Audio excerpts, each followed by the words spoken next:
Yes, so hello everybody. I'd like to welcome you to the session on successful MOOC providers, and we have a couple of interesting guests here, and I'd rather, before I start talking too much, I'd rather give the word to each of the participants here, and so that they can introduce themselves and a little bit on their work and on their platforms, what they're doing. So maybe we start with you, Nigel. Sure.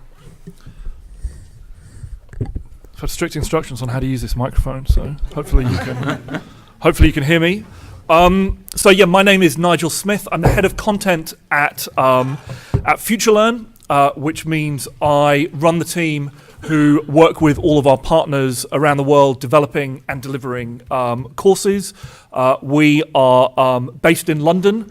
We were founded in December 2012 by the Open University, and now we're the largest MOOC provider that's based in Europe. There's over 6 million people signed up to FutureLearn courses from over 230 countries in the world. We have 135 different partners. They're a mixture of universities and also sort of specialist organisations like the British Council and the European Space Agency. I should have clicked through. There you go. We are really, really proud of the user experience of our platform, and also the fact that we have built and developed the platform based on a very specific pedagogy around social learning. We've won national awards in the UK for the user experience of the site, and we'll have more than 1,000 courses running this year. So just talking a little bit more, we were asked to talk about what we think some of the strengths are of our platforms, and then also some of the challenges that we face. I might just wait for everybody to come and sit down before I continue.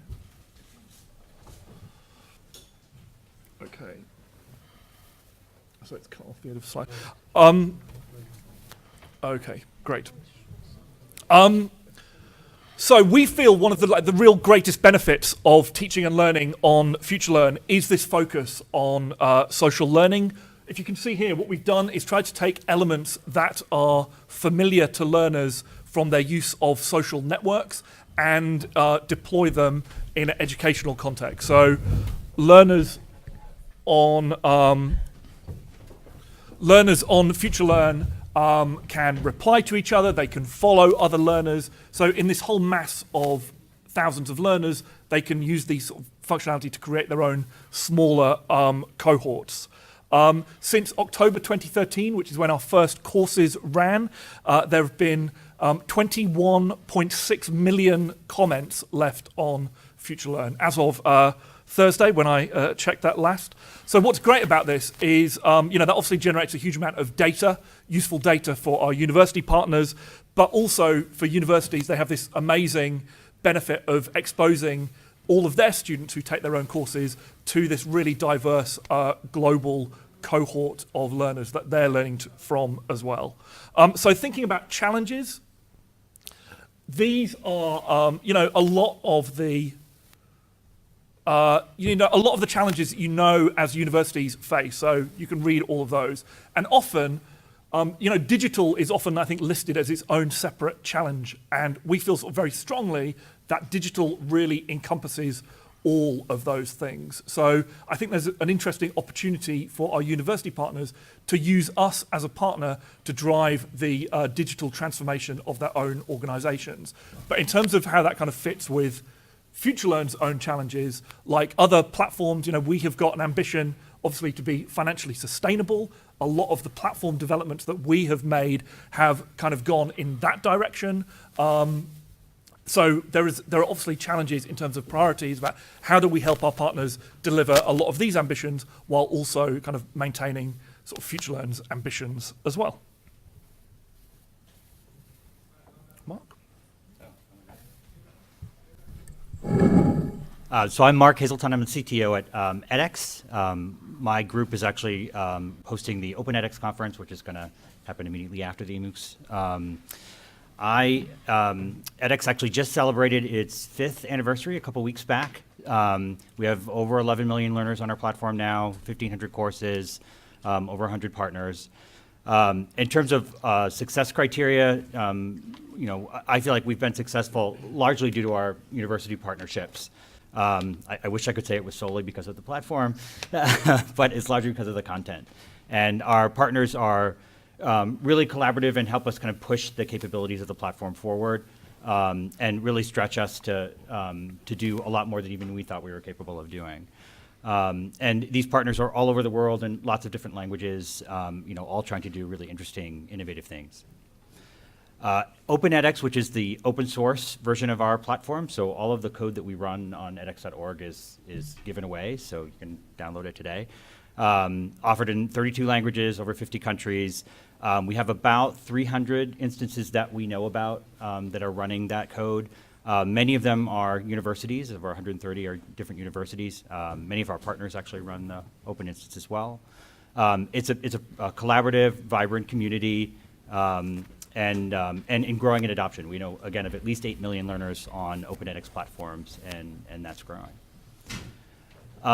In terms of a challenge for OpenEdX, at least for me, the biggest challenge is we've got so many people using it.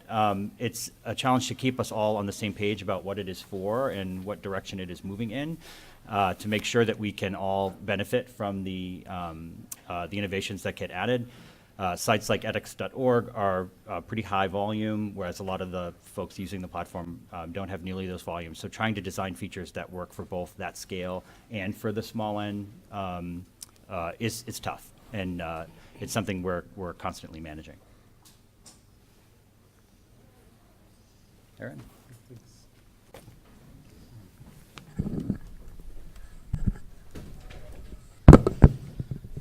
Hi everyone, and good afternoon. My name is Eran Raviv. I'm the director of Campus IL, which is Israel's national platform for online education based on OpenEdX. So Israel is known as the startup nation, but actually the public sector in Israel is far behind. So the Israeli government 3 years ago established Digital Israel, which is the National Digital Bureau that aims to take the public sector into the digital era in Israel. And one of the flagship projects of Israel, Digital Israel is Campus IL. Our vision is to advance the Israeli population in general, vocational, and academia knowledge and skill set. We focus on 4 different audience, and I want to start with the challenge and then share 2 best practices. So I want to focus on kind of a non-traditional audience for MOOCs, which are the underprivileged communities and the public servants. So we see the platform Campus IL as a key to get the underprivileged communities in Israel to have access to education and to employment. And we work with NGOs that operate community knowledge centers and use blended learning, online learning with face-to-face learning in class. So this is one audience, and the second one I want to share with you is the government ministries. Every year, the Israeli government invests more than 200 million euros for training its staff. Now, that's a great expenditure in terms of a small country like Israel, but the other thing is that the measurement and evaluation of those training is kind of poor. And making use of online learning could improve dramatically the way the trainings are measured. And this brings me to the challenge that we have. So universities and high schools, which are the other 2 audience of the platform, are used to digital learning. That's pedagogy is like their business. As government ministries and NGOs that work to decrease the socioeconomic gaps in Israel are very newcomers to this era. They used to pay some vendor that delivers a training to their audience, and that's it. That's not the same when talking about digital learning. You know, having the product of the course ready is just the beginning. And the customers need to be much more involved in order to make this successful. And the same with the vendors. So we have MOOC providers in Israel that used to work with high schools and universities. They don't know how to cope with underserved communities or with nurses, doctors, social workers, government employees. So we see on both ends organizations that don't know what they don't know, and we see ourselves as the ones that fix the kind of lost in translation between them, or in other words, we tell them, help us help you. And that is very challenging. And I want to share two best practices that we developed during the last year in order to face that challenge. So the first one is a very rigorous course design protocol, both on the customer side and on the vendor side. It includes qualitative designs, stating what are the goals with the audience type, what is the pedagogic model, hybrid, blended, fully online, what is the digital literacy of the audience. We saw that as a crucial key for success or failure.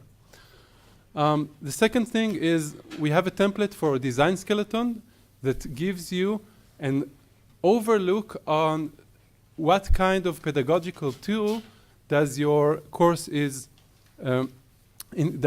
include. So, for example, if you go to an underprivileged community and you want to teach them English, Hebrew, or Arabic, and most of your course consists of video, that's probably not that good. You need a lot of practice. So this is something that helps both customers and vendors design better their course. Assessment policy, which is another very important thing. We try to encourage our customers to have a good match between the assessment types and diversity and the course general goals.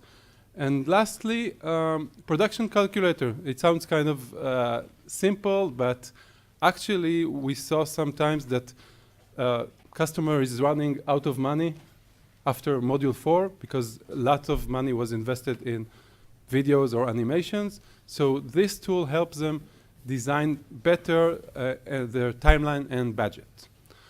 And the second best practice is having a very robust and engaged community. We do frequent trainings for our vendors and customers. We do hackathons, we call them moocathons, where we meet our target audience and target customers, and they suggest new features and modifications for the platform, for the courses to work better. And we also have WhatsApp groups and Facebook groups. We see that as a very good way to communicate and make the platform better. Thank you.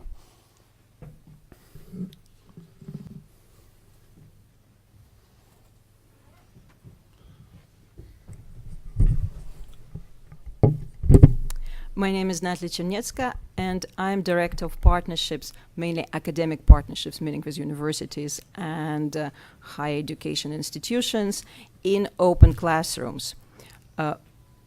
Openclassrooms, despite its very English-sounding name, is a French company. We are based in Paris, in France, and we are a specialist platform. We focus on digital skills and business skills at large. We exist as Openclassroom since 2013, but the adventure goes back almost 20 years ago when our two co-founders were 13 and 11, and they wanted to learn to code. There were no books, there were no websites, they started producing their own tutorials, and so eventually the site grew. And eventually it became a startup, became a company, and now we have some 60 people working in Paris.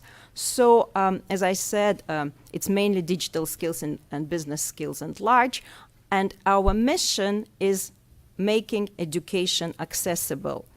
And when we speak about accessibility, the first thing that might come to mind is cost and price. Of course, I mean, some of these MOOCs are completely free.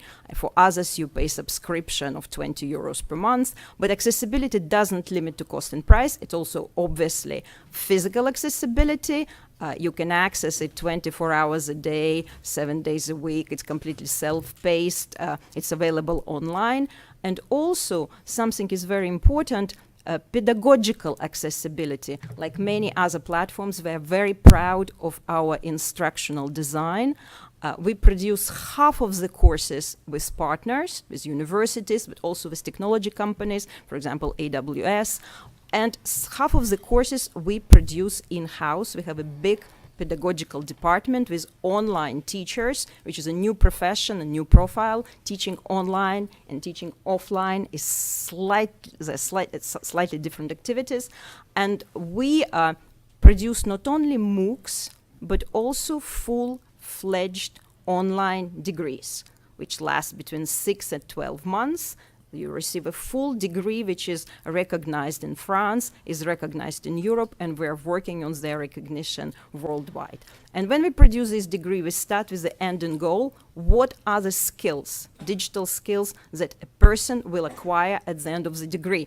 Well, for example, we have a degree in English, which is front-end developer. Well, a front-end developer needs to be able to produce a website. So the skill, you list the skills, then you decide the projects, which projects you have to do and submit in order to demonstrate that you acquired these skills. And the courses, the MOOCs, tutorials, the different variety of courses, they are support to those projects. And so today we have 1,000 of MOOCs, and some of them format video, some of them format text. They're always free. We have some 10 degrees, and we are going to launch some 30 degrees by the end of this year. And now our competitive advantage and also our biggest challenge is mentoring. Our platform includes full-fledged individual online mentoring. Everyone who follows an online degree has to take a mentor. And for every subject you follow, you have to have a mentor. And these mentors supervise you online once a week, one-to-one. It's completely individual. And the mentoring is obviously not new. It's part of personalization, personalized learning, and it has been working very, very well under names like tutorials and supervisions in the UK, in Oxbridge. Oxbridge system is based on mentoring. In the US, you have professors and you have teaching assistants. So we took this concept and we develop it online. Initially, it was an experiment. Students demanded it, and now it's a full-fledged feature of our platform. And this is also the biggest challenge, how to find mentors, how to recruit them, how to train them, how to supervise them, how to make sure that there is a consistency between different mentors, how to validate the project, because we have cross-mentor validation. Mentors also participate in a jury. And one of the things which is important from the point of view of business model, is it scalable? Because the beauty of MOOCs is they're automated, or almost. When you add human cost, human factor, the costs go up. So these are basically open classrooms in a nutshell.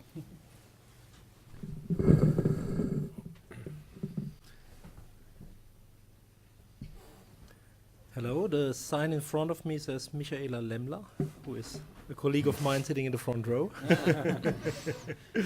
My name is Clemens Link. We both belong to OpenSAP. OpenSAP is one small department in a huge company named SAP. Some of you might know SAP. It's the European biggest software vendor. And you see here some numbers. I do not want to bore you with it, but it's very important to know that our company is not only focusing on a MOOC platform, but its purpose is to sell software, and we are using MOOCs to drive this business. But I think later on I will inform you on that a bit more. We founded the OpenSAP platform, where we deliver our MOOCs 4 years ago, after attending a course by our founder, Hasso Plattner. Some colleagues from our team liked this course so much that we said, okay, this format is perfect for us to also teach on SAP software. What we are doing and what topics we are bringing on the platform is mainly in the term of innovation. So whenever SAP delivers new software, new innovative things, and you know the software industry is very, very fast, then we normally have an introductory course on our platform on that. Here are some numbers. These numbers are really small in comparison to all the others that you already saw, but we are proud of it. We have 120 courses. The difference to some others here is that we produced all of them on our own, so we do not have a partner concept or something like that. These are coming out of our company because they are teaching our software products. In between, we have 500,000 of unique subscribers. I hear here 10 million. This is some more. We are roughly 2 million of course enrollments. What we're really proud of is that our success rates are among the 20%, 20 to 30%. This is a bit different, I think. It might be, the reason might be that the certificates that we give for free, completely for free, are very valid and very good if you apply for a job and things like that, especially in the ecosystem of SAP. So I think for the moment that's it, but let me mention one challenge that we have. It's also a bit different to the other colleagues here. We at SAP also have a department named SAP Education, who delivers training for a fee. Yeah, this is a profitable business, and for us the challenge is to decide and to have a good balance on what we give for free and where we need to get a fee for it. This is unique here, but I think very important. Thanks. Okay, so first of all, I'd like to thank all of you for your introductory presentations, and I'd like to also open up the questions for the audience. So if you have any questions, you're very welcome to ask them. And maybe I start with one question, as we're in the business track here. So to all of you, where do you see your main business model without going into the business secrets? Yeah, sure. So in terms of sort of our standard kind of MOOC courses, the most successful ones financially tend to be the ones which are aimed at career motivated learners. Those and I think the certificates that are available on the courses are gaining more and more currency in the job market, sort of similar to what you're saying about SAP. So those are the courses which are generating most revenue for FutureLearn and generating most revenue for our partners. So focusing on those courses certainly is a priority from a business point of view. And then we're also looking at other types of businesses with our university partners. So as of January, we now partner with Deakin University in Australia, who are now running full postgraduate degrees entirely on FutureLearn. So, as other universities are seeing those become successful, I think we'll have more partnerships like that as well. Openclassrooms business model is freemium. It means that courses are free and accessible under Creative Commons license. And if you want to get courses certificates, you pay subscription, which is 20 euros per month. And if you want to follow full-fledged degree, which involves projects and mentoring and actually a degree, then the prices per month vary from 300 euros to 500 euros.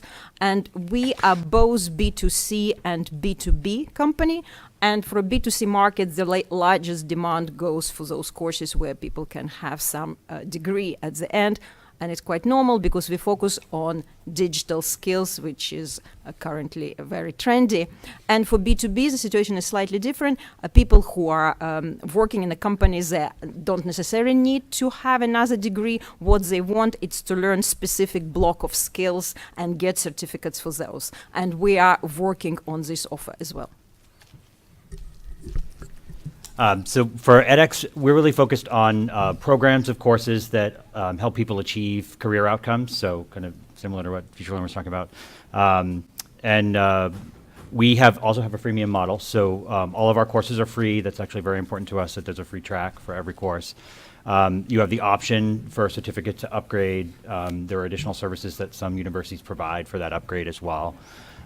We're also very recently trying to make a big push into more corporate learning, so using platforms or courses on edX.org as a replacement or alternative for corporate training programs.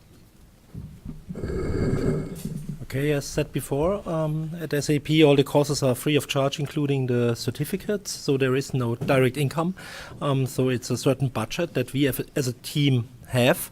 And that we spend into this. This is a luxury, of course, that we have. So you might wonder, okay, how it works.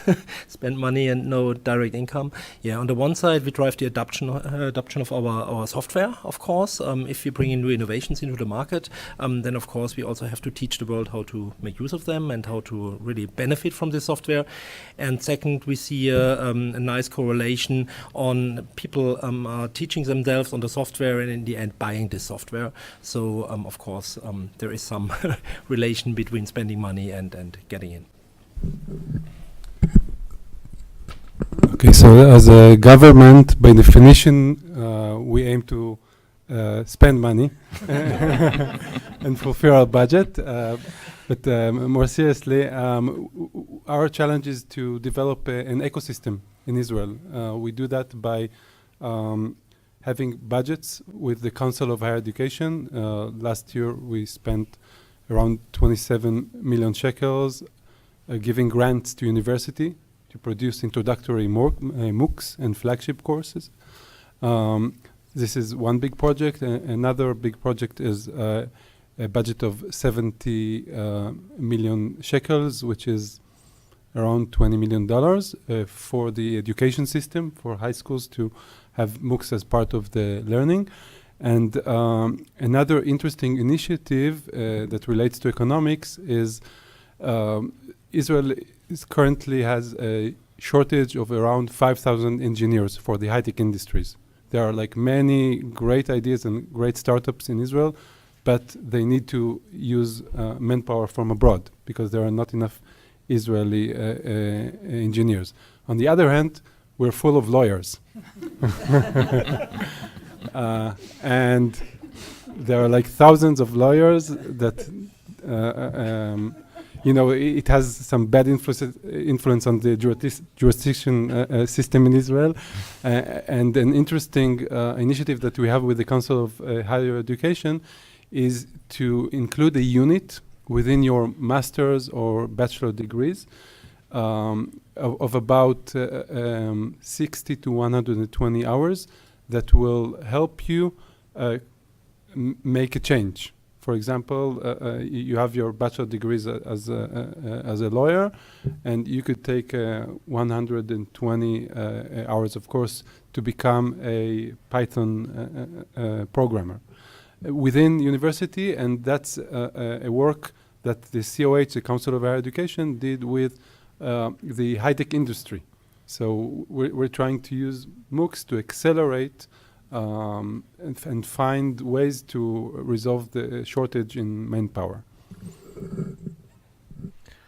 Okay, so thank you. Do we have any questions in the audience yet?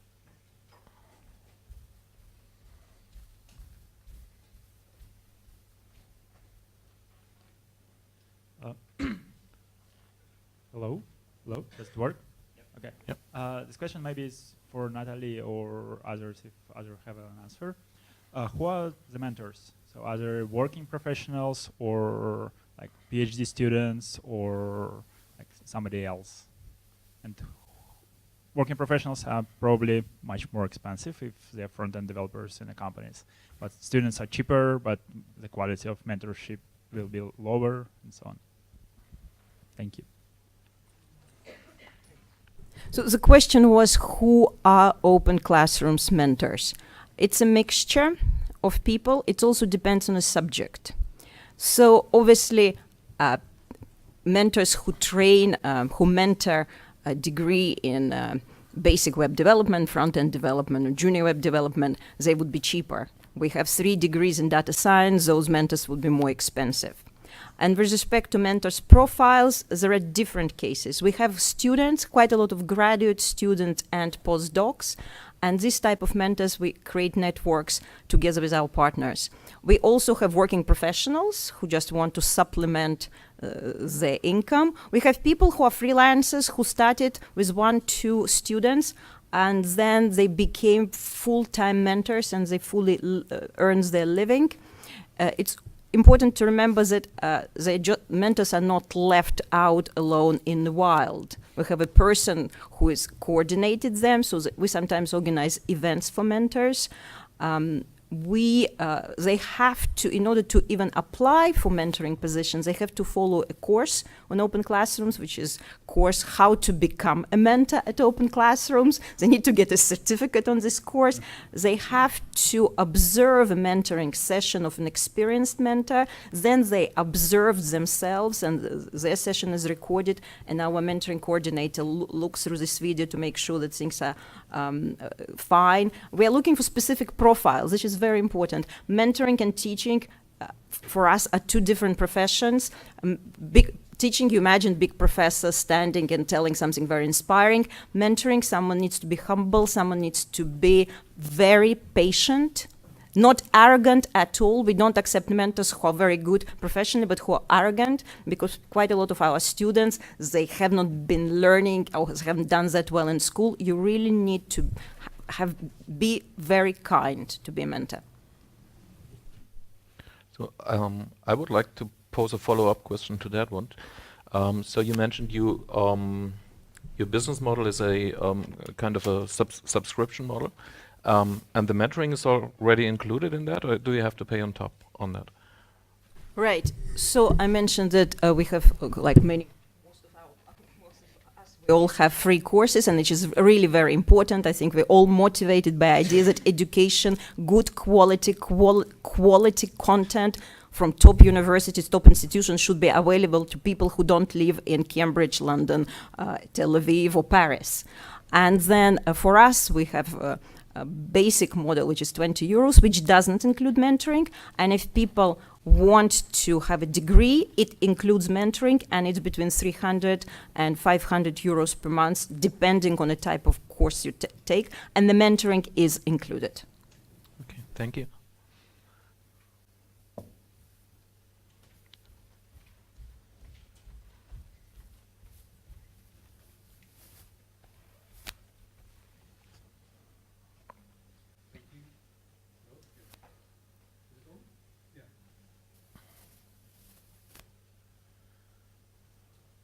Yeah, my name is Darko Jansev. I'm from the EDTU, European Association of Distance and Teaching Universities. This session is about business models. And I'm glad that you are all here, and nice to elaborate on your models. And if you look at MOOCs, how they started, then MOOCs were completely for free. And then there were a lot of private investors in the big MOOC companies offering MOOC platforms, etc. And now they are tweaking their financial models in less and less to be free for the participants. So that's mainly based on some kind of freemium model where some parts are for free and some parts need to be paid for by participants. What might be the future? That MOOCs are not for free anymore, only the content, or that they are OER, or is there a public cause in Europe?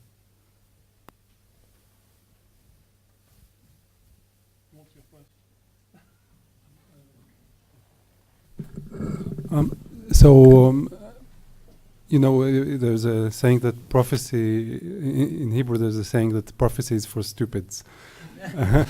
But I'll try to stay wise by what I'm going to say. So I think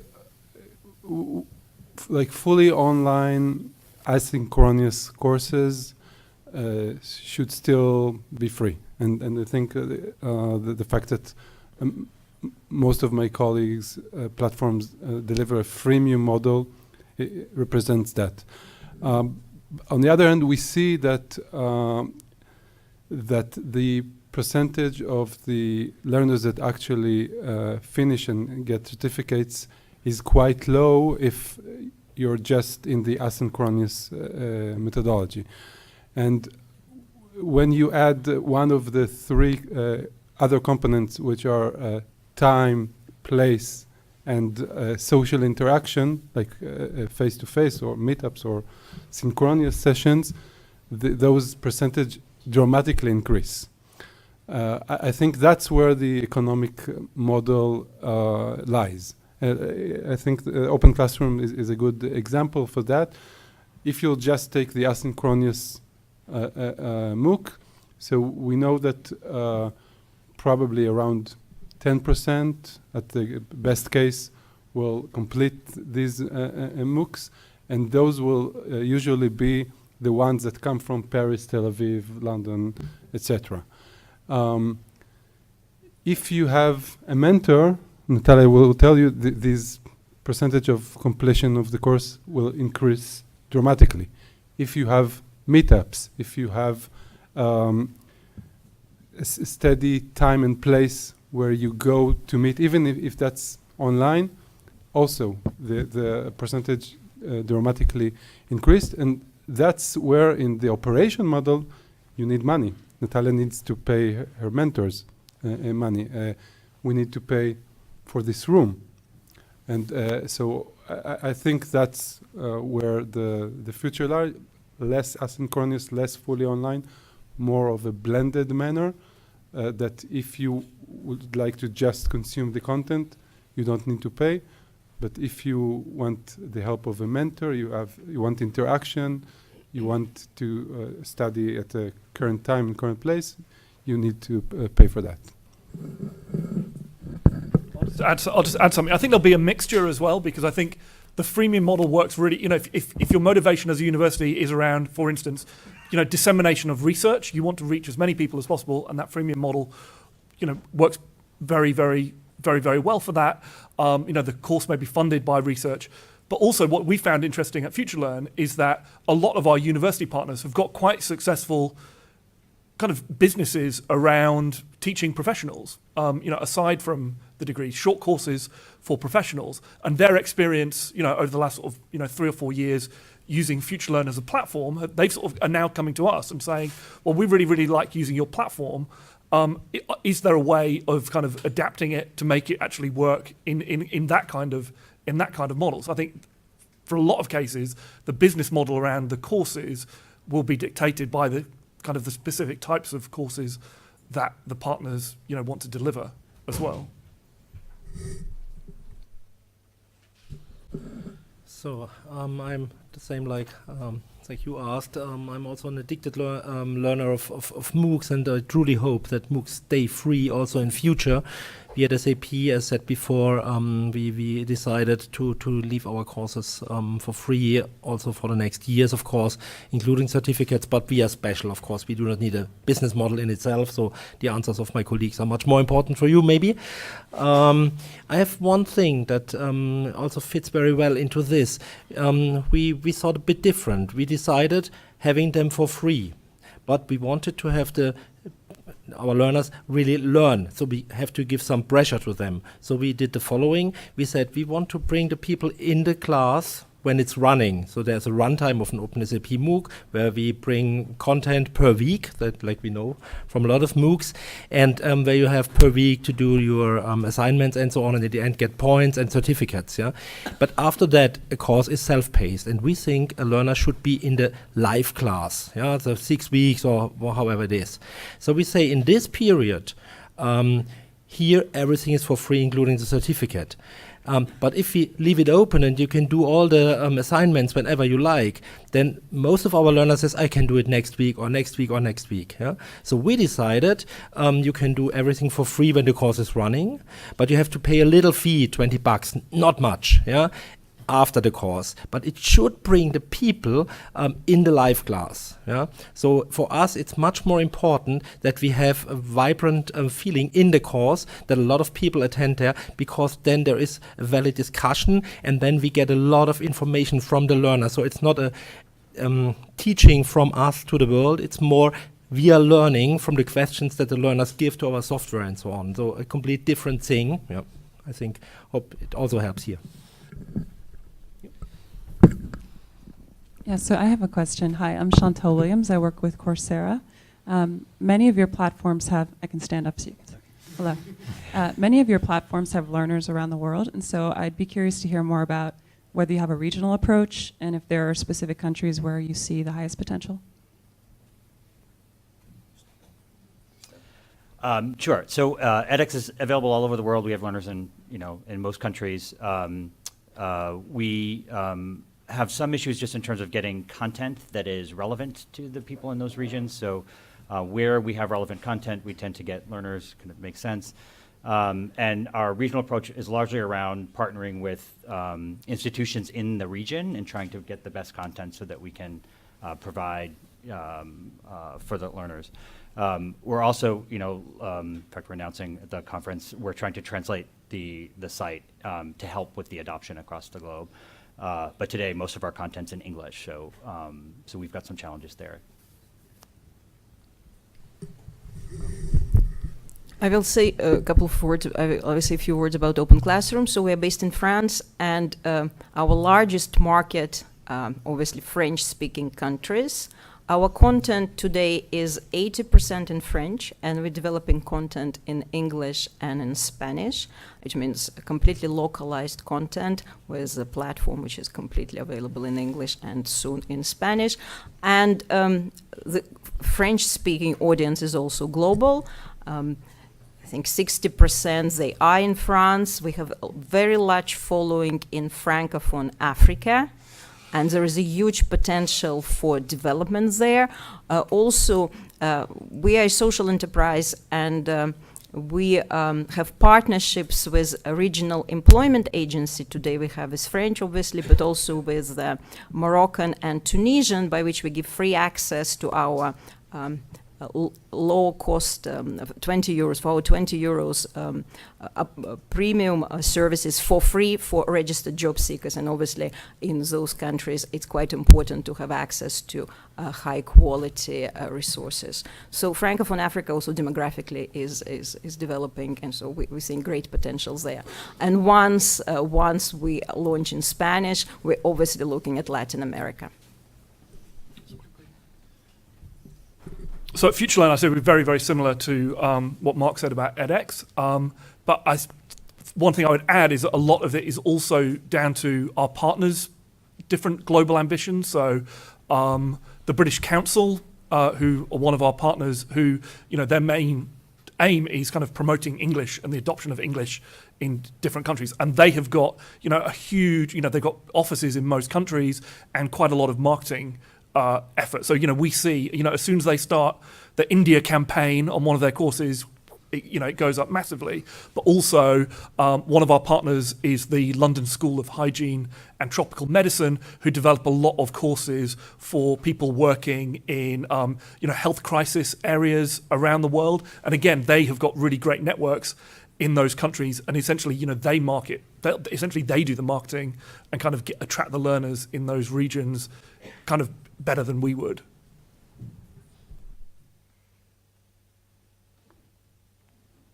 Anyone else? Okay. Hello, I'm Christian Friedl from FutureLearn, which is the University of Applied Science from Graz, Austria. I'm also here on part of the Bismarck project, and I also would like to ask a question with regards to future outlook, so to some prophecy. We have representatives here from really major platforms like edX, FutureLearn, also Coursera, And maybe it's a bit provocant, but are we going to see a future with a few strong oligopoles of education? Because I see here a strong competition also for regions. We had that, for example, FutureLearn is going for Australian universities. We have on edX universities from all around the world. The same goes with Coursera. So are we going to deal in the future with educational oligopoles in the hands of private companies? What is your prospect in that regard? Will it be like a religious war like we have with Apple or Windows? Will the same happen to education as well? What do you think? Well, just speaking on behalf of edX, we're kind of aware of that problem, and that's the reason why we were founded as a nonprofit. All of our code is open source, and we distribute it, to anyone that wants it. And I think that's a large reason why universities partner with us, is they don't feel that lock-in, and they're not obliged to stick with us. They can always set up their own Open edX instance and run their own site if that's what they'd like to do. So I agree with you. That's a concern, and it's definitely something that we think about.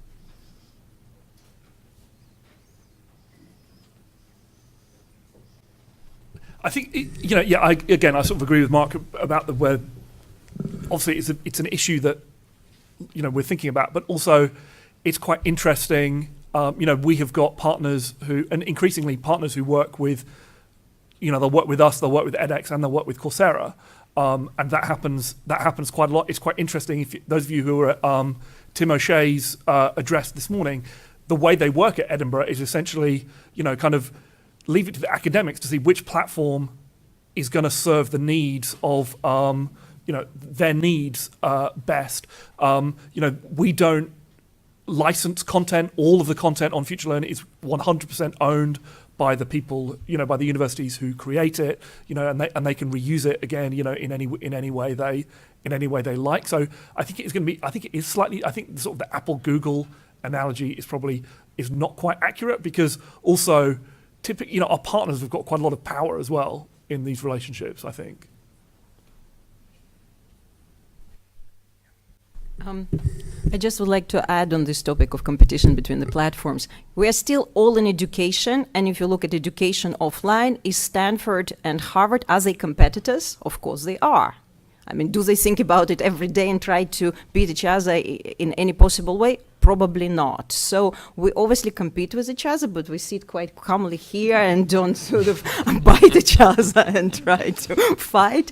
But also, we need to remember that online education, it's all about enlarging the pie. There are a lot of people who don't have access of education, who live in educational desert. People who don't have access of education don't have enough choice. There are people who cannot go through traditional schools because of lifestyle, of money, because they are not in the big city. So I think obviously there is a competition, but we really need to look at the very big picture. All these platforms created an entirely different landscape which didn't exist 5 years ago. And I think this is one of the greatest things that is happening, and why we have to kind of quite happily collaborate with each other. Can I add another question, perhaps a little bit provocative as well? But I'm talking to people in Eastern Europe, in Hungary, Croatia, Czech Republic. And for example, last week I was in University of West Bohemian, and they want very eager to start with MOOCs. So they went to Coursera, but they didn't have the reputation of finances to be partner institution. So what's your policy on inclusion of exclusion of your partner universities?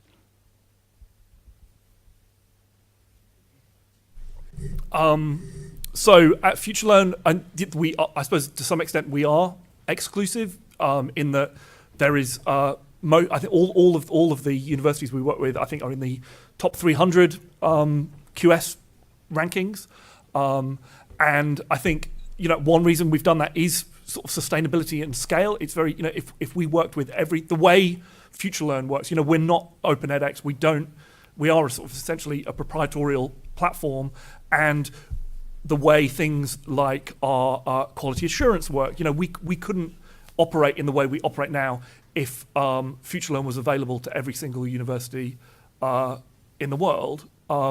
which to some extent is is obviously a shame, but is also be very, very difficult for us to sort of work. But we've also, in the sort of the 3 years that FutureLearn has been in existence, that membership has expanded a lot. So I think when we started, it was probably the top 100 QS rankings, and you had to be a university. We now work with faculties which might be high ranked, but the university might not be high ranked. So we've actually expanded our membership a lot over the last 3 to 4 years. So it's something that we will, I think, continue to do, but we also have to do it in line that kind of FutureLearn as an operation. There's only so many of us who can actually make the thing work as well. I could add to that from our point of view. So firstly, we're open and everyone can put courses on our platform in terms of Israeli academia, it's universities and colleges. But I will share one of the things that we do, like I said before, we give grants to universities. And one of the things that we think about is of our learners. So for example, if we get an application for a grant for, I don't know, an introduction to computer science, and we get it from the top 5 university and from a local community college, thinking about our learners, we would prefer to give the grant for something that is, we know in terms of the academic level, will be best for our learners. But we will allow the other application to put the course online. And also I think one other thing that we need to think about is the kind of brand and reputation, because I think none of us is YouTube, right? And people don't go to get their professional education on YouTube. One of the reasons is that YouTube is totally open. Everyone can put content there. So I think it's kind of delicate. I agree that your question needs to make us all think on the way we prioritize and what is the right timing to open up a little more. But we also need to think back on our learners, on what we give them. I would like to ask to this question in 2 ways. One is about our partnership policy. We are a smaller platform and we are very vocational skills focused. So we partner only with universities, quite a lot of engineering schools and business schools who would have programs in the subjects that we are interested in. And with respect, and these universities and schools might not be worldwide famous. This is important to know. Sometimes a small university would have very good focused program in an area of which is in great demand. And this brings me back to the second part of my answer. In fact, perhaps we are not very aware of it. Some of universities in Eastern and Central Europe have very good programs in specific skills. I'll give you 2 examples. One is Estonia, and what they're doing in cybersecurity is probably one of the best programs worldwide. And a second, Stockholm School of Economics also has filials in other Eastern European Nordic countries. It's consistently ranked among the top among the management studies programs. So I think one need to look sort of also the quality, perhaps not the institution as such, not its ranking according to Shanghai or some other, which have different criteria that they might not meet, but to specific programs which can be of excellent quality. Okay, hello, Tatiana Vasilyeva from JetBrains. I have that kind of question. It looks like MOOC platforms now focusing more on some professional audience, on career switchers and so on. And does it mean that there will be more programs, partnership programs, not only with universities, but with businesses as well? For example, if we're talking about computer science, does it mean there will be more partnership programs with IT companies, top IT companies, and what kind of partnership could it be? Thank you.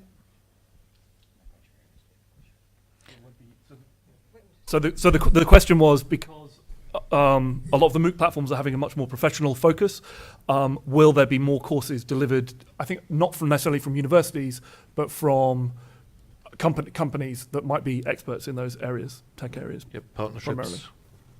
partnerships with the companies.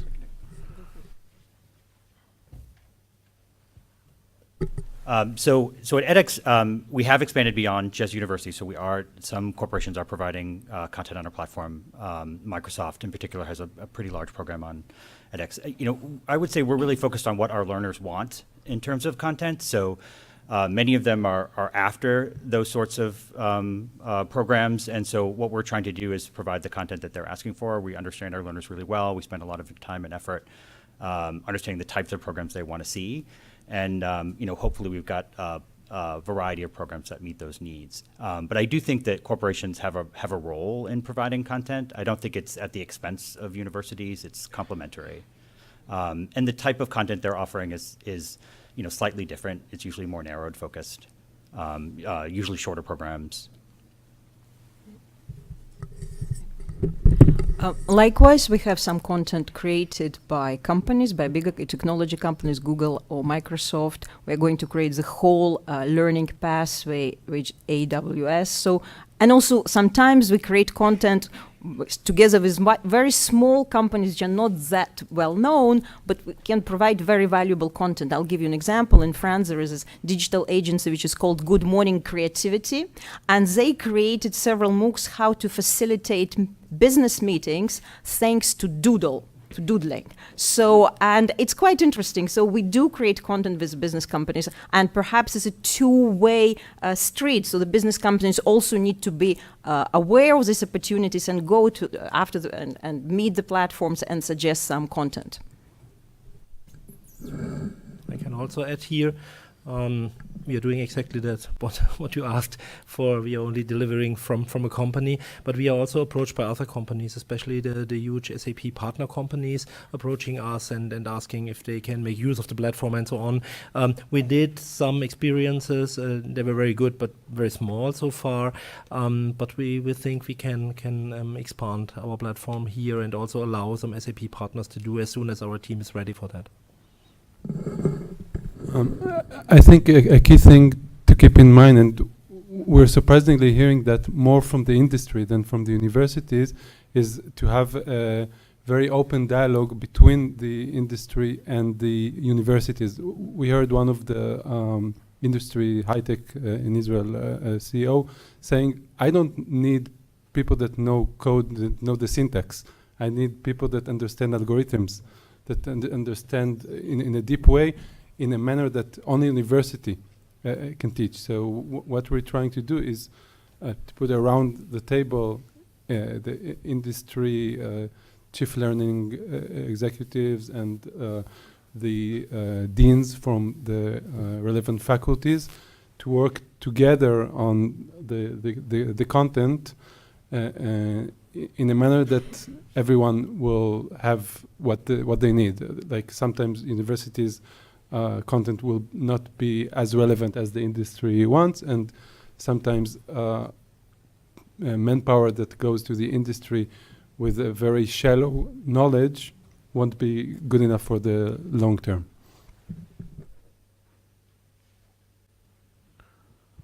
So if there's no maybe can I introduce one little question in between? I would like to ask you, Eran, where you see like the main benefits of having a national MOOC platform such as you have in Israel or maybe in France. So where are the differences having such a national platform in comparison to like enterprise platforms such as OpenSAP or private initiatives such as Openclassrooms, edX, FutureLearn? So I think firstly I need to say that we're at the very initial phase of our platform, so probably my answer in 2 or 3 years will be much better and probably different. But one thing that we see is that in terms of the vendors, we don't. I think that the fact that our platform is based on the Open edX, there's not many like duplicate efforts, because, for example, if there were like 10 platforms, and for example, one of the things that we vision is to have bots, chat bots. So it wouldn't make much sense to develop 10 different chatbots. And we'll be able to give back the community for all vendors a way to have innovation and new technology within their courses. So I think in terms of working with vendors and MOOC providers, not platforms, like the content organization is a very good thing. The other thing is about branding and access. When you have a big diversity of platforms, they are less known. There are like more than 40 platforms currently in Israel, but most of the learners, they don't know about. And if I want to decrease the dropout rate at the first year in universities, I want that every person in Israel that thinks about going to higher education will know where to go and to experiment different courses before he makes his choice. This is the reason for the dropout. And if there were many anonymous platforms, we probably wouldn't get that. And the same with professional and vocational trainings. Okay, I think in a way you have answered my question, but I answer. I'm Silvia Mateos from Innoenergy. We are trying to develop a digital learning platform in sustainable energy. So we are just starting. So I would like to know from your experience, because all of you are a really successful platform, which are the key factors for this succeed beyond the content? So what, in your opinion, would be like the key or the secrets for having this success? Thank you.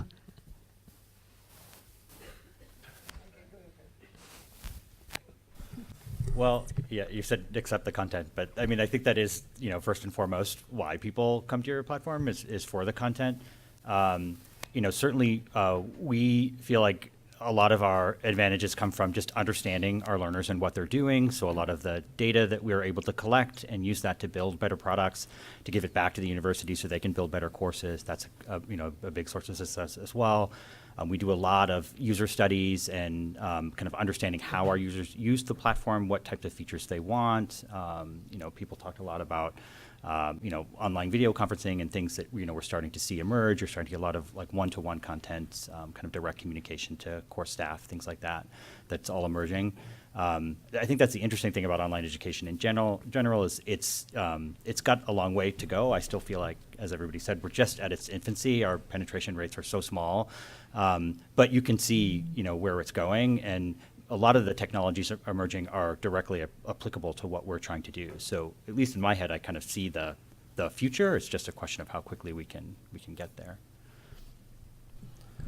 I can add one thing here besides different other things that help to be successful from our perspective is to really go into the forum. So we have the forums in the courses, of course, and we as SAP people, we are going through the forum, we're reading each and every post that is coming in, we try to answer, not immediately. It's not you have a question and get immediately an answer. You follow what's going on and so on, and then from time to time go there. I think the learners really see that the experts are also in the forum. It's possible because our courses are not so big. We have 20,000 or 30,000, but not 100,000 and more in a course at the moment. But I think this is one part of the success. I'm not original here. I mean, I think the content is the king, and we all try to create and very good quality content with partners or on our own. If the content is a king, then user experience is the queen. So, I mean, you can remember when you were comparing different courses in the same subject on different platforms, you will go there where user experience is the best to you. And so for us, for example, it was our weak point, and we're massively investing in improving user experience. And for us, perhaps part of our success is that we decided to stay very focused and stay within this realm of digital skills, job-oriented courses, and not to expand and become a repetition of what already exists in a very good format.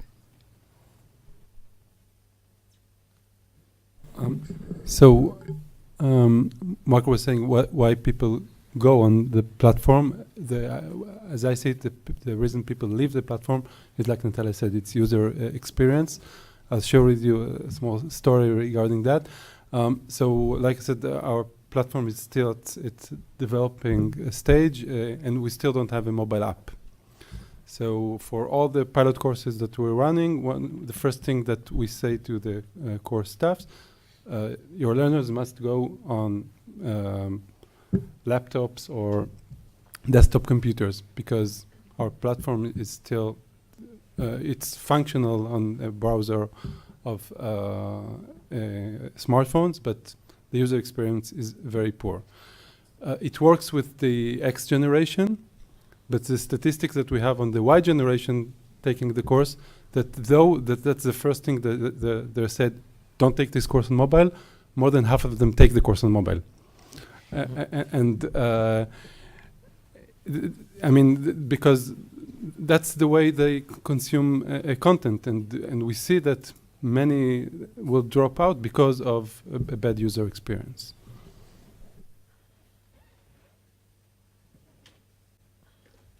Yes, I'd echo everything that everybody else has said, but I mean, particularly around mobile, when we deliberately designed FutureLearn, built the platform from scratch, one of the first things we did was say it will be mobile first. So every single FutureLearn course and the course creation tools you can use as well on a smartphone as you can on on one of these machines, and that was a deliberate decision. But also, when we started, I think we started sort of advice, sort of kind of getting it off the ground.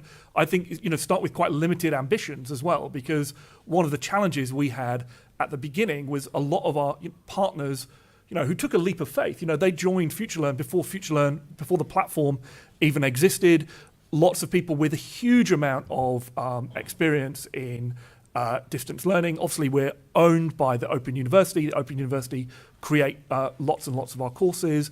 And we got a lot of, there's no way I can teach this course without these 10 features. And we had to sort of step back and say, well, look, do you really know how you're going to teach a course? Because you've never taught a course for 20, 30,000 people enrolled on it before, and actually you might not need all of these features. And actually we were quite successful, I think, early on, once we managed those expectations about delivering a platform that worked at scale with a relatively small feature set, and now we're able to kind of build on that. So I think kind of get the basics right first rather than be too ambitious when you start. Actually, I'd like to ask a follow-up question in like what you just said, and also on the user experience. So, if you had to choose, if you could wish for like one feature that you would like to have, maybe not tomorrow but next week, what would that be in any of your platforms?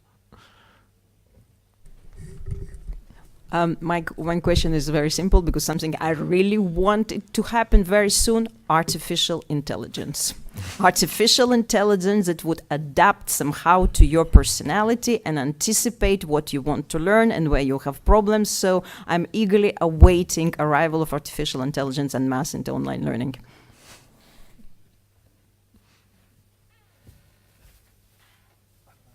I've got such a long list of wish list of features. I'm sure we all have. I think what's interesting is like taking features that we've developed and then thinking what the next step is of them. And and it can also be frustrating when you can't develop that thing as quickly as you like. So we have got we're really, really proud of this sort of social learning pedagogy, and the fact that we have got on most steps on our FutureLearn course. You can comment on every single step. There'll be hundreds of comments. We introduced last year functionality that allows small group discussions, but those discussions are the groups are they're not self-forming. They're kind of, you're allotted into a group, and talking to partners, it'd be really interesting to see, could you group people by their subject, their expertise level, or do you want to group people within the massive cohort by nationality or professional? So it's kind of, we've got these great features, but it's like, what's next, and can we develop it quickly enough? I suspect Mark is in this.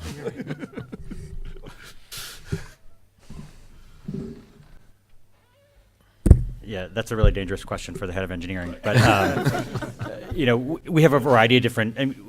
I think our university partners also push us, right? So certainly in areas like machine learning, adaptive, there's a lot of different ideas about how to approach it. So I think the trick is for us is not to adopt like one path too soon. So we're trying to kind of keep our options open, let the universities experiment, see what works through actual data, like see if people get better learning outcomes with one solution over the other, and then start to bake it into the platform and make it available to other universities. So it's, I would say in a lot of cases, more art than science, but that's been happening since we started. Like the universities just keep pushing, for new stuff. So, and there's a long list in terms of, real-time communication, social, like there's all kinds of different technologies that we're really excited about. And that we think will actually improve learning outcomes, which is what we're all after, right? If you would have asked half a year ago, I would have said team peer assessment. This is something new that we already have on the platform right now, because we found out that a single peer assessment, one person hands something in and others vote and so on, works very well. But a lot of topics are much better done in a team. Yeah? And in between, it's a new functionality on our platform. Of course, there is a lot of things that you can also improve, but it works, in fact. Building teams, as you said, with certain criteria, and this is very flexible at the moment, but also quite enhanced always. And then the full team handing in, submitting something, video or whatever, and then everyone, of course, should have the same grade in the end, because you're all of one team and so on. But every individual has to see other hand-ins and give different marks to them. This is quite complicated from my perspective, but works very well and brings a huge step forward that we make use of on our platform so far. There's this dystopic movie called Hair, if you know it, which is about a person that falls in love in a kind of a bot. I believe that sometimes in order to go through a meaningful learning path, you need to fall in love with your professor, with your colleagues. So probably like a virtual mentor or someone you can fall in love with during your learning path would be my utopic tech development.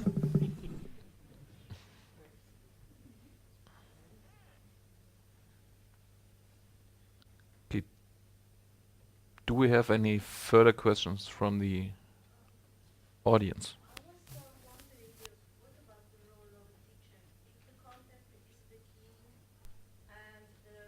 Instructional design is the queen. What is the role for the teacher? It seems to disappear in your discussion. And moreover, do you use to pay the teacher to produce your content? Yeah, on our end, we are bringing the experts in front of the camera. So if we as SAP build a course, then we decided not to have an actor or someone else in front of the camera. Maybe it's more fluent or whatever. But to have the real expert being passionate about a topic and maybe build long sentences or whatever, this is not an issue, but the audience feels that this guy is the right one. Yeah? This is our experience and it works very well. And I think also, like when we talk about content, we're not talking about just anonymous written articles or anonymous pieces of video. We are talking about content that is typically authored by academics, and the best courses are the ones where there is a real sense of a relationship. Kind of, I sort of agree about the sort of falling in love thing. Maybe not as love is an extreme word, maybe, but I talk a lot, when I'm talking to new partners or talking to academics teaching FutureLearn courses, how do you create this kind of sort of illusion of educator presence? And the best FutureLearn courses definitely, and the best, on all of our platforms, are the ones where you feel a real connection between you as a learner and the person teaching the course. And that person might have recorded that video 2 years ago, but the way it is presented, the way they engage with it, the way they might write a question that provokes a response from the learners, that is all about great teaching.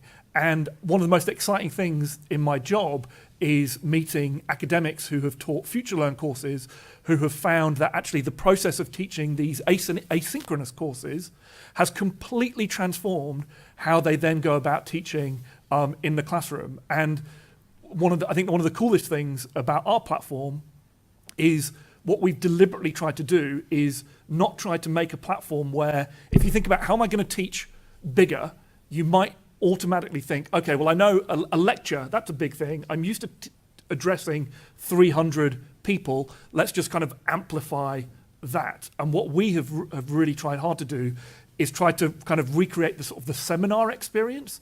So actually, although there might be 20,000 people on the course, the relationship that the learner feels between the academic and that they feel between the other people taking the course is based on that. And the academic has a huge role to play in kind of modeling the behavior that you want to see the participants in the course. So just to reiterate, when we're talking about content, a lot of what we are talking about is about great teachers and great teaching.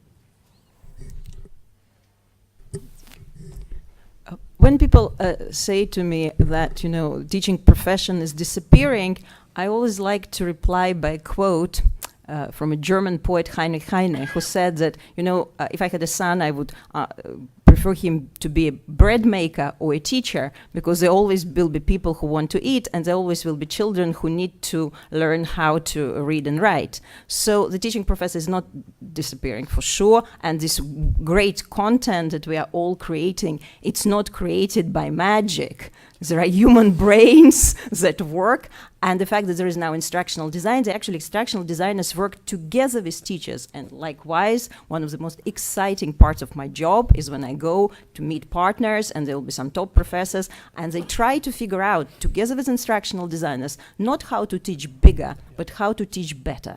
So this is a quality and a better teaching experience. And there are always, and there will be people who love teaching, who love transmitting their knowledge.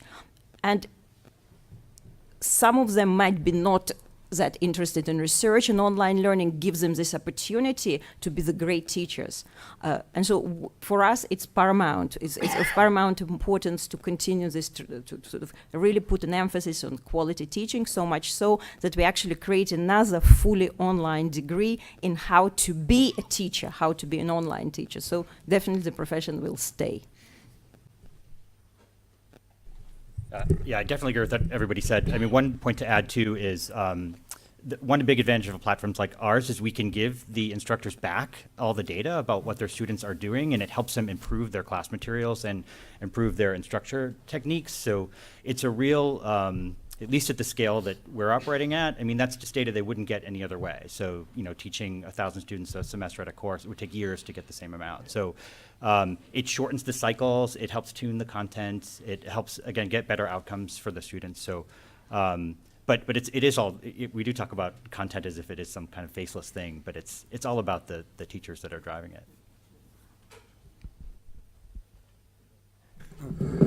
I just want to add to what Mark and Natalia were saying, that I think that the teacher's role becoming more challenging. Like Mark said, a good teacher needs to know how to read data. A good teacher needs to know how to engage the content, how to lead discussion, how to lead project-based learning. We see at many schools in Israel that teachers are kind of threatened by technology and digital learning because they're used to come into class, open a book, read the content. Now, digital learning gives them a great opportunity to live that to the video, the theoretical knowledge, and to spend the time with the students on personal skills, working with the weak ones, progressing the excellent ones, working on thinking skills and not just delivering content. So it is a threat for the not so very good teachers, but for the good ones, it's a huge opportunity. Well, and I do think that platforms have a responsibility to make that data consumable. So just giving you a bunch of data isn't very helpful. Interpreting it in ways to show you like which students are doing well, which students are struggling, giving you specific actions that you can take to address those groups. I just think it's really important. Luckily, the science of machine learning and big data is just getting better and better by the second, it seems like. So I just think the tools are going to be much, much better for instructors pretty soon.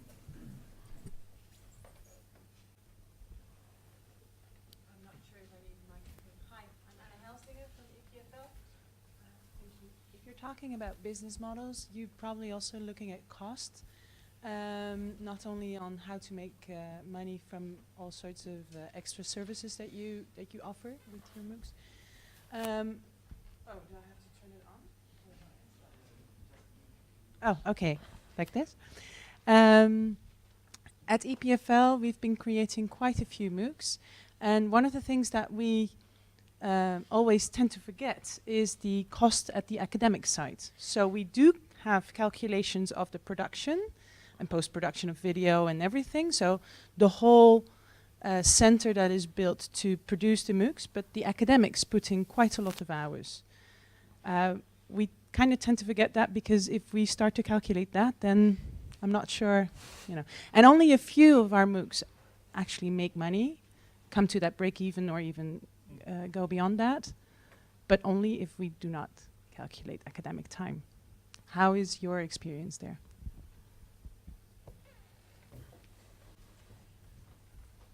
I think what's interesting with a lot of our partners, all of our partners work in different ways. Some deliberately will buy out the academic time, and actually, they will sort of compensate them for that. I think it's also interesting, when you've got courses that they might have been funded by a research grant, actually, and then part of the output of the course is, all of the data that it actually kind of generates sort of more work, more research, and although the course itself might not make a kind of a revenue, might not make profit kind of in monetary terms, in terms of sort of the added value that it brings to the university, both in terms of research or in terms of, I know courses that, have essentially the courses have generated multiple PhDs. So the kind of the motivation for the academics is different. In my experience, where these things, the worst experience is tends to be where kind of the head of the school says, we've got to do a MOOC. We've been told by the Vice Chancellor we have to do a MOOC, and you are the academic who is going to teach it, and they don't really want to teach it. They don't have time to teach it, and all of these great things that we're talking about how inspiring they're going to be and what they'll get from it, they couldn't care less. So a lot of it, I think, has to do with kind of motivation, but also the structures, within universities to actually support that as well.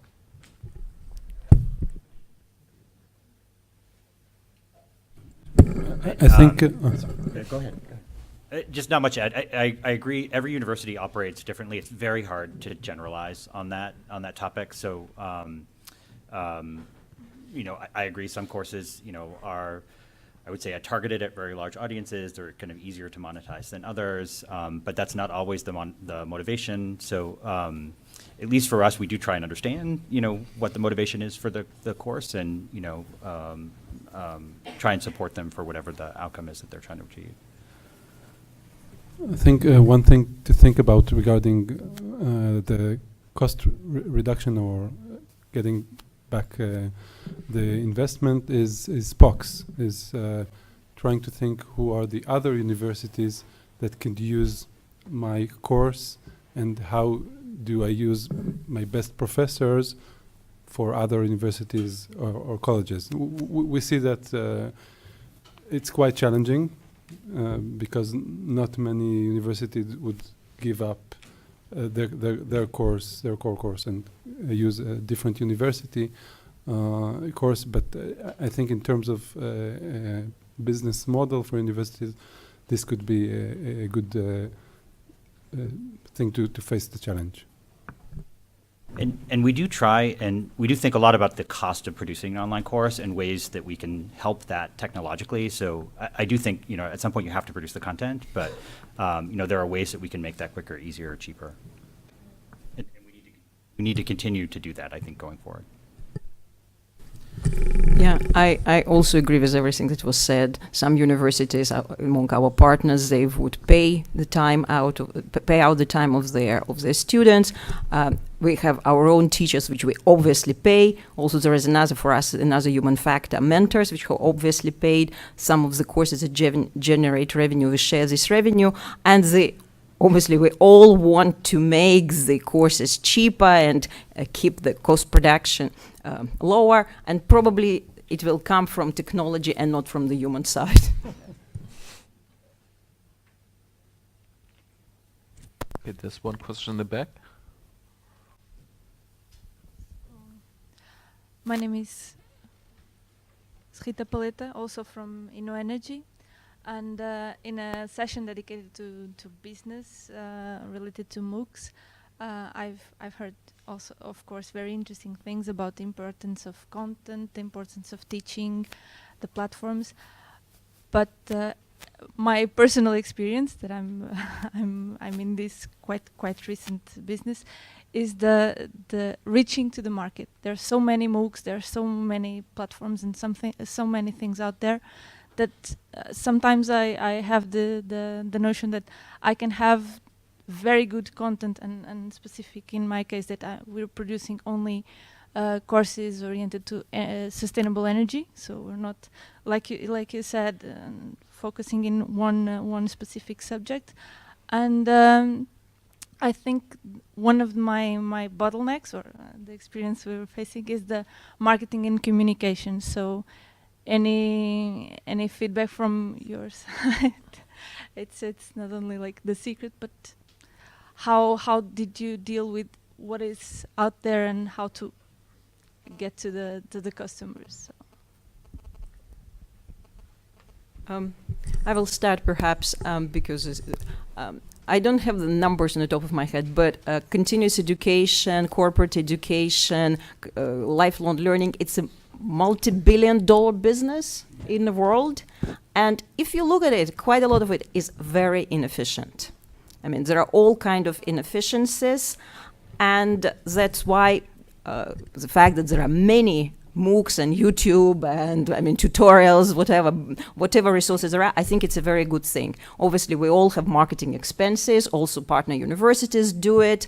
But again, I think we always need to keep in mind this idea that we are enlarging the pie. We are sort of competing a lot with those training programs which are not of good quality. And also, it's a question of usage.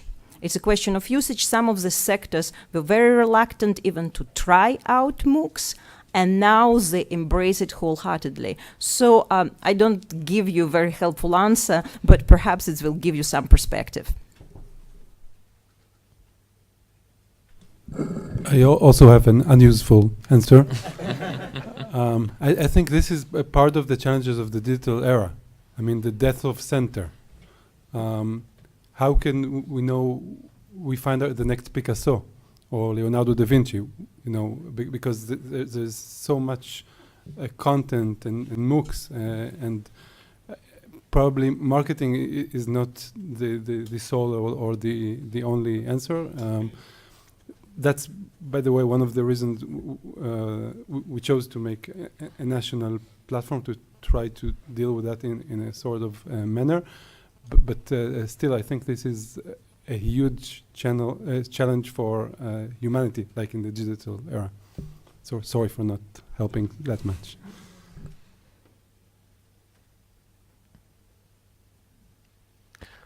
Okay, so you have a question right there in the back, and I'm afraid that will probably be the last question because we're running towards the end of the session. Big responsibility. So I wanted to ask about languages. I come from Valencia here in Spain, from Universitat Politécnica de Valencia. In my group, we do language technologies, and we have a session about that tomorrow that Mr. Thomas Staubitz will moderate. And I just wanted to ask, like, different platforms have different aims and different approaches. So as this is about strategies, what is the strategy for languages of your platform? Like, do you focus maybe on English and some of the biggest languages, or are you trying to reach more languages, and how? Yeah, of course, languages is a big issue because it costs a lot if you really do it well. At SAP, we focus mainly on English, of course, but the business world in SAP normally is English. But we tried out, I would say, 6 courses in Chinese language, worked also quite well, but you always have to compare the effort and the outcome. We would love to do 1 or 2 courses in Spanish or Portuguese for South America. I think we will try this out and really see the uptake if this really pays off. Another idea is to make use of machine learning to automatically translate, but then if it goes in this direction, then maybe you have additional subtitles in different languages that might help. Maybe they are not perfect, but might help if you know a bit of English, but it will definitely not help in the tests, in the assignments, and so on. I cannot imagine that a machine can translate such a question and answers right well in the next years.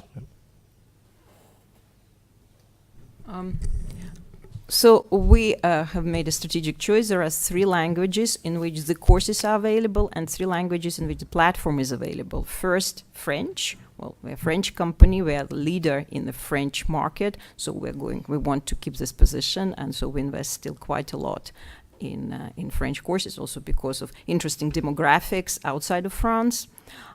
Second, obviously, English. We started producing first MOOCs in English 2 years ago, and today we have 1 full-fledged degree in English and 2 are coming in autumn, and the next Spanish will follow. So this is, again, we decided to stay focused and focus on these three languages. And when we say languages, it means that the courses will be entirely reshoot with a native speaker, a teacher, and we don't go for subtitling.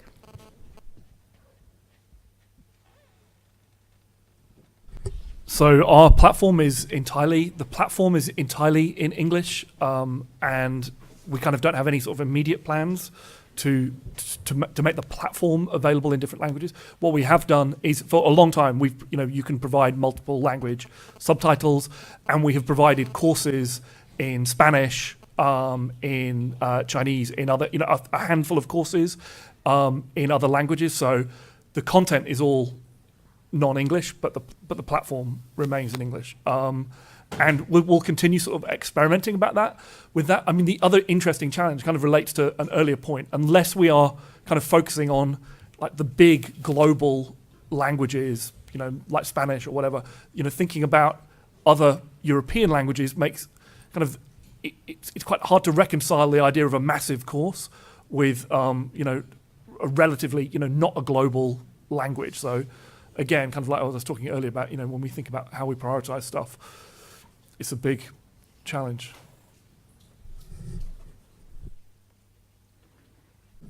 So our strategy is courses that are published on edX.org. We're partners with edX.org, are in English.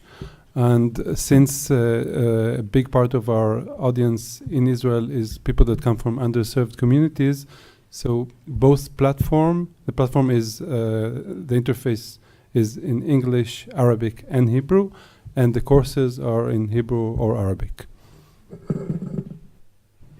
And for edX, I mean, obviously OpenEdX, the learning side of our platform, is fully internationalizable, and it's available in, 35 plus languages. The question of whether or not we should translate our marketing site, again, a lot of it comes down to content. So we have a lot of Spanish language courses. That's a priority for us to get the marketing site translated into Spanish. As we have content that it makes sense and we think that it will lead to better outcomes, we'll do the translation and see if that makes a big difference in terms of attracting students. But I suspect it will be much more guided by actual data. Like, is it necessary, and does it help?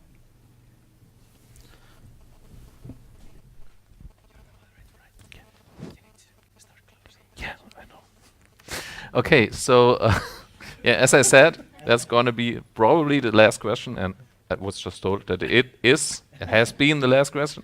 So thank you very much for your attention and for your participation, and to all of the speakers very much. Thank you.